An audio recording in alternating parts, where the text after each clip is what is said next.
वाटखळे येथे मंगळवारी रात्री 8च्या दरम्यान रामदास बहादू घोलप यांच्या शेतातील घराला आग लागली। यामध्ये घरातील गहू, तांदूळ, बटाटा इत्यादी वस्तू आगीत भस्मसात झाल्या आहेत। याच बातमीचा आढावा घेतला आहे आयव्हन न्यूजचे प्रतिनिधी अशोक म्हस्करे यांनी। पाहूया।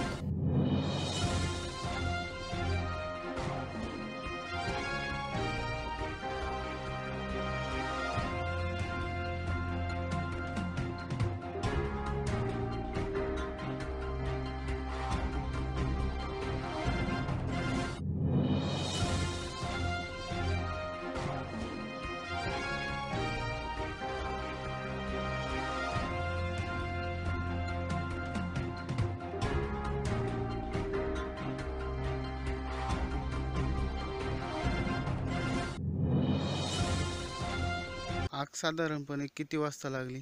8:30 वाजता संध्याकाळी। घरामध्ये काय काय होतं? गव्हाची 7-8 पोती होती, बाजरीची 5 पोती होती, भाताची 10-12 पोती होती आणि नंतर बाकीचं जे 2 माणसं राहत होती तर त्यांचं खायची बाकीची शिदोरी, भांडी बिंडी, कपडा लत्ता सगळे जळून खाक झाली।